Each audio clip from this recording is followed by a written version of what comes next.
Your kidneys are dying right now, and your doctor probably hasn't told you why. That is not fear-mongering. That is biology. And in the next few minutes, I am going to show you exactly what science says you can do about it, starting with 8 vegetables most people walk past every single day without a second thought. Let us begin with something that rarely gets said out loud in a clinical setting. At this very moment, 2 fist-sized organs tucked beneath your rib cage are filtering approximately 200 liters of blood, not per week, not per month, every single day. They are sorting waste from nutrition with extraordinary chemical precision, regulating blood pressure, balancing electrolytes, producing the hormones that build your bones and manufacture your red blood cells. All of this in complete silence without a single conscious command from you, and we reward that loyalty with processed food. Excess sodium, chronic dehydration, and decades of neglect. Chronic kidney disease now affects more than 850 million people worldwide. Let that land. 850 million human beings whose filtration systems are quietly failing, and the most haunting part, most of them feel completely fine until 60 or 70% of kidney function is already gone. The kidneys do not cry out in pain. They simply diminish, quietly, steadily, until one day they cannot keep up. So today, I want to speak about something both ancient and urgent: 8 vegetables that nutritional, biochemistry, and modern nephrology have identified as genuine allies in kidney protection, kidney repair, and kidney recovery, not as folklore, not as wishful thinking, as science. We begin with red bell peppers, low in potassium, which matters profoundly when kidneys struggle to filter excess minerals, and rich in lycopene, a carotenoid antioxidant with demonstrated capacity to neutralize the free radicals responsible for oxidative renal cell damage. Oxidative stress is one of the primary mechanisms behind nephron destruction. Red bell peppers interrupt that process at the molecular level. Then there's garlic. Ancient civilizations prescribed it. Modern double-blind trials are confirming why. Allicin, garlic's principal sulfur compound, exhibits anti-inflammatory and anti-fibrotic properties that directly oppose renal fibrosis, the scarring of kidney tissue that marks the irreversible stages of chronic kidney disease. Garlic does not merely season food. It speaks to the cells responsible for scar formation and tells them to stand down. Cauliflower is frequently dismissed as a bland substitute for other foods,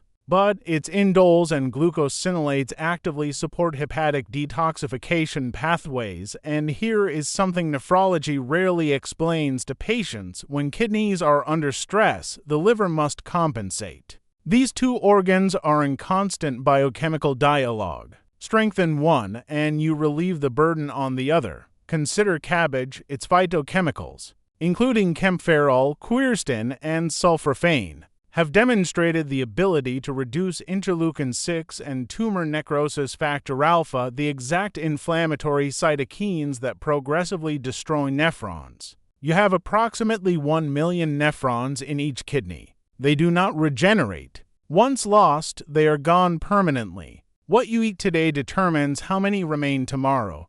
Asparagus functions as a gentle, natural diuretic, increasing urine output without the tubular strain associated with synthetic diuretics. It contains asparagine, an amino acid that supports cellular waste clearance, and has been used medicinally in Greek, Roman, and Chinese traditions for precisely this purpose. The empirical knowledge arrived thousands of years before the biochemical explanation. Nature understood the kidney long before we had the language to describe it. Onions, ordinary, unpretentious, universally available, contain quercetin and flavonoids that actively suppress uric acid accumulation.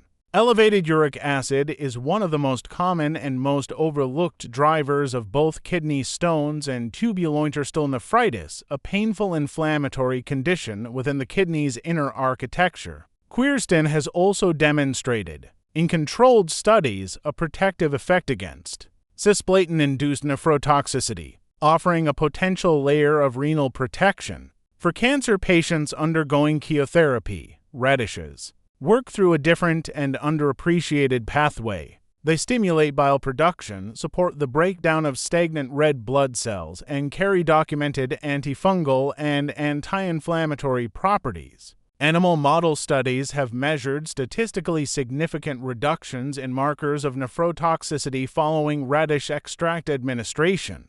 Traditional medicine classified the radish as a kidney herb. Modern research is slowly catching up.